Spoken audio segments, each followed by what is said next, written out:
Guys, what's going on? I hope you guys are well. I hope you guys are staying safe. I hope everything's good wherever you are. So, guys, Floyd Mayweather absolutely batters Don Moore in his exhibition fight. Floyd Mayweather still looks really good. Like, obviously, he's not the fighter he was, but Floyd Mayweather still looks so sharp. His reflexes are still very good. He's still got very fast hands, and he still looks in great nick, man. For a guy that old and a guy that past his best in the sense that what he was in his prime. We know how good Floyd was, and for him to be so good even at this age is phenomenal, man. It shows. I reckon Floyd still works out and still trains really hard. I think I looked at like Amir Khan when he fought Kell Brook, and he's 35. He looks shot to bits, and it just shows that you shouldn't depreciate or diminish that much as a fighter at 35. But it's probably because he don't live the life. It's probably because he's not in the gym training hard. Hence why his reflexes were completely shot. He was completely shot to bits. But Floyd still looks very, very good. He still looks so sharp, so fit, he just looks great still. I know he's fighting somebody that, really is not good enough to lace his boots, but nevertheless, man, he still looks really sharp. I'm just talking on the eye test. He still looks really good. And I reckon Floyd can keep doing this and making money doing these exhibition fights because he still looks sharp. It's not like he's diminished to the point where he's going to embarrass himself. Now, there was talk that after, you almost had Don Moore out of there. I felt like Floyd could have knocked him out when he wanted to. I think he was just taking it easy in there. I don't really think he put his foot down on the gas. He was smiling, smirking, had his tongue out.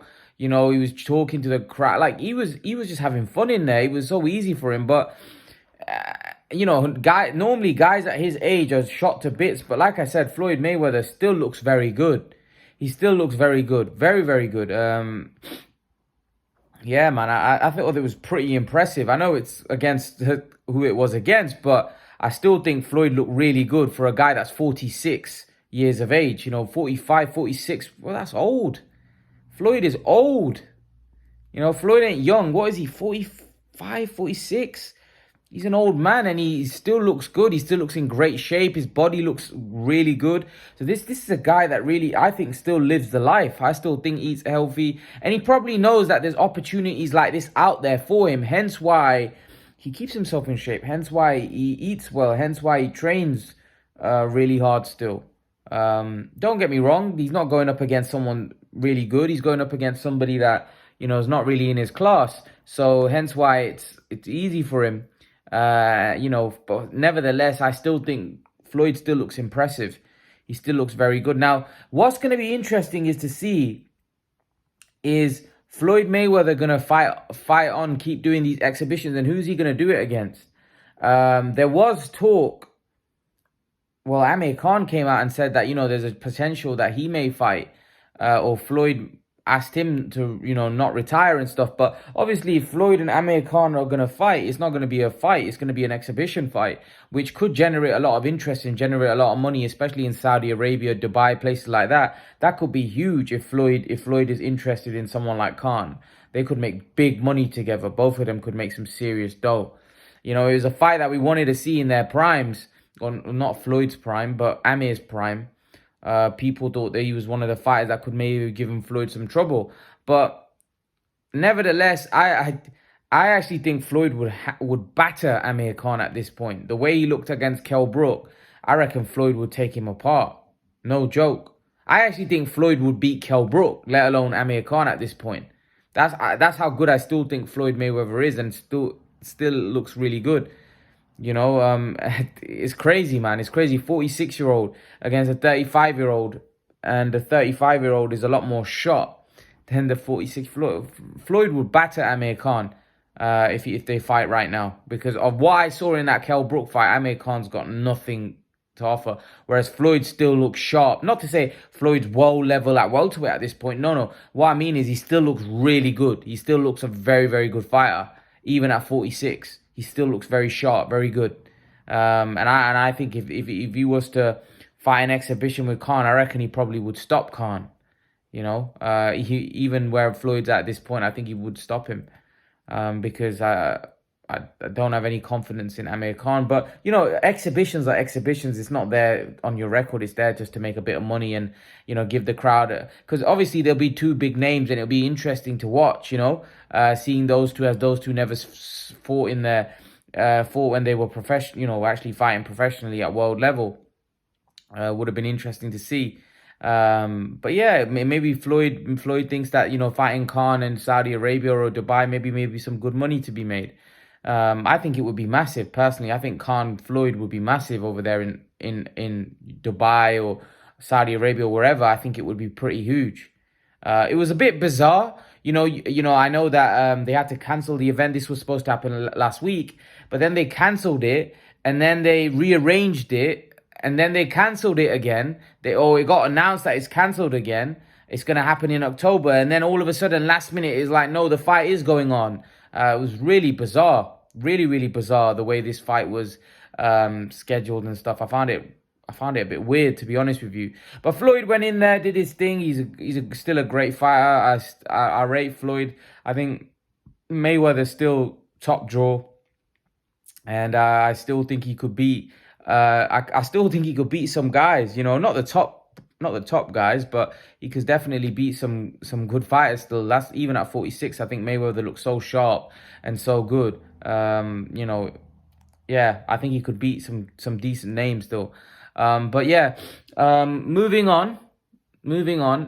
Before we move on, Floyd, who do you think he'll fight next in an exhibition? Because Floyd's going to continue to fight these exhibitions. He still looks very good, and like he said, he loves making money. So I actually think that the Amir Khan fight could be a shout in Saudi Arabia. I think that might be an exhibition which could be put up, and I think Amir Khan would consider that as well. But Amir Khan said that his body's a bit broken down. He said my hands are broken, my body, I can't do it anymore. I can't do it anymore. It'd have to be like a 2-week training camp.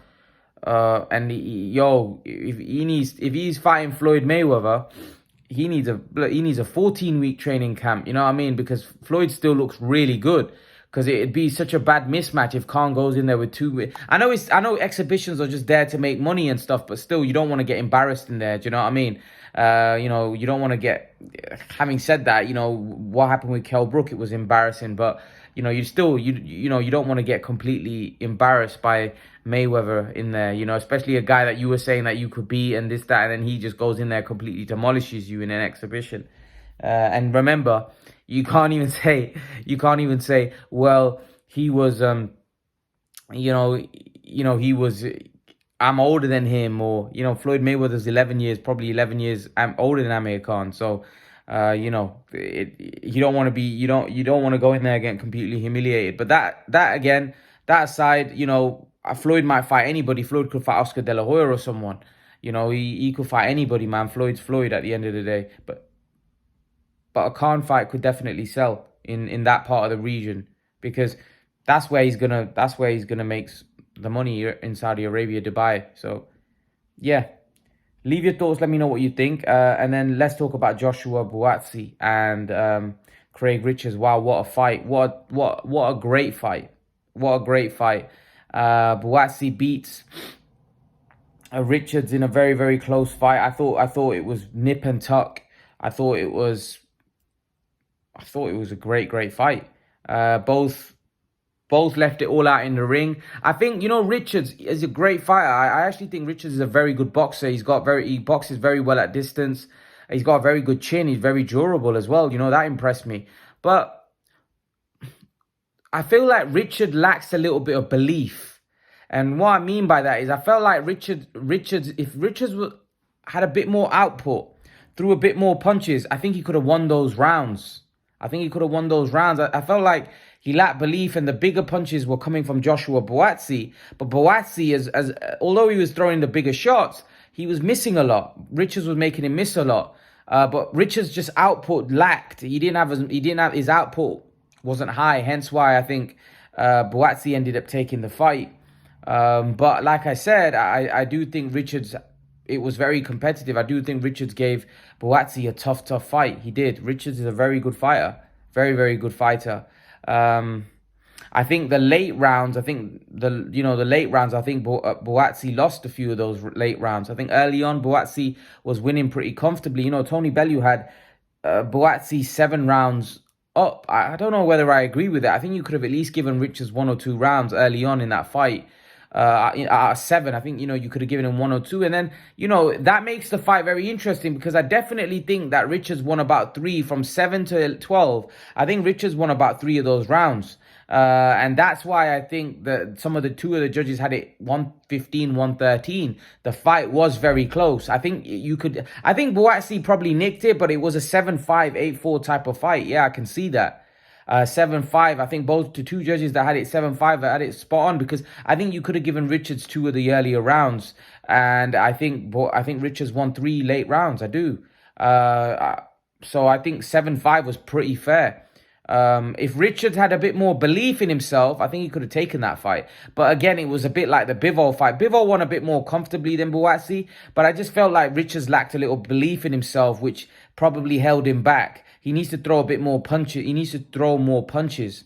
And that's why I think he lost this fight. Otherwise, I think he probably could have had the fight even closer than what it was because he just lacked that belief. I think there was times in the fight when Bustsi gassed and Bustsi had some issues with his, I don't want to say stamina issues, but I would say that he tired in the rounds when he was loading up on shots, and he clearly backed off. But Richards didn't do enough for me. He didn't throw enough punches. If he had jumped on him and really, and at one of the rounds he had Bustsi hurt, but the bell came, and I just don't think he was aggressive enough. I don't think he threw enough punches. If he did, he probably could have got a better result here and probably ended up beating Bustsi. But yeah, in terms of Bustsi, they're talking about him fighting Bivol. Look, I don't really like writing guys off and saying that they've got no chance or whatsoever because Buatsi's a good young fighter. He's coming through, but I'm not sure he can beat Bivol. I think Bivol would be too good at this point in his career. I think Bivol would outclass Joshua Bustsi and do it pretty comprehensively. If I'm honest with you, Bivol's a very big guy. He's tall, he's rangy, he's a very good boxer. And Bustsi, he loads up on his shots. He's a power puncher. He can punch it a little bit, but Bivol is too good. Bivol is too skilled for Joshua Bustsi, in my opinion. I think Bustsi loads up on his shots, and I think Bivol will make him miss a lot, and I think Bivol will make him pay as well. And the other thing is, I think the problem Bustsi would have is that when Joshua Bustsi loads up and he's taking a rest, Bivol will jump on him like he did with Canelo and start landing a lot of big shots. And he'll look to gas Bustsi. When Bustsi is tired in the rounds, I think Bivol will take advantage. Richards didn't really take advantage when Bustsi was tired. He didn't jump on him enough. Bivol will. Bivol will exploit when Bustsi is tired. I don't think Richards did. And I actually think Bivol could even stop Bustsi late in that fight. Or if not, I think he'll win a comfortable points decision. I think Beterbiev, I think that's a horrible fight for Bustsi. I do. I think Beterbiev is too strong. I think he's too big, too strong for Bustsi. I think he would take Bustsi somewhere really dark and drown him. I do. I think those 2 guys, I don't see any of them beating I don't think anyone at light heavyweight beats them apart from them 2 fighting each other. To be brutally honest with you, I know Eddie Earn wants to see Bivol Bustsi. I'm not really that interested in that fight. I think Bivol will beat Bustsi quite comfortably. I think the fight that we want to see at light heavyweight, if Canelo Alvarez doesn't fight Bivol again, I think it's a Beterbiev Bivol. I think that's the fight to make. I think if Beterbiev beats Joe Smith, he'll have 3 of the belts. And then that'll be the undisputed fight. Who cares? Like, again, not to take anything away from Bustsi, I don't really think that's a fight that a lot of the general fans want to see. Like, I think most people would think that Bustsi loses that fight. I think that most people would think that Bivol beats him quite comfortably. So I think the fight that we really want to see is Beterbiev with Bustsi. I think that's the fight that makes a lot of sense out there. But, I think the fight that they should probably make for Bustsi is Anthony Yarde v. Joshua Bustsi. I think that is a proper fight. I know a lot of people would favor Bustsi in that fight. Maybe so. Maybe Bustsi wins. But I actually think Yarde is a good fight. After watching Craig Richards against Bustsi, I actually think Yarde is a tough fight as well. And what about Callum Smith? Callum Smith's moved to 175. Why not stick him in with Bustsi, the winner of that fight? Because I honestly think that Bivol and Beterbiev are in the league of their own at the minute at 175. I don't think they're getting beat by any of these guys. So maybe I think you should stick Bustsi in with Callum Smith, the winner of that fights. You know, I look, I think with Bustsi though, I think Buatsi's at this stage of his career where fighting a Callum Smith is no gain for him, because he may lose that fight against Callum Smith and then he don't get a world title shot. He might as well just jump in with Bivol right away, because the next fight, whoever he fights, is going to be tough and he may lose. So, you know, he might as well just fight Bivol. At least he gets an opportunity at a world title. Yeah, he probably won't win it, but at least he gets an opportunity to fight, you know, Bivol. I think if he fights Callum Smith, that might be a fight that he loses. So, you know, you might as well just jump in for a world title fight against, you know, one of the best fighters in the sport right now in Bivol. So, yeah, leave your thoughts, guys. Let me know what you think in the comment section below. I'd love to know your opinion, and I'll see you guys in the next video. Peace.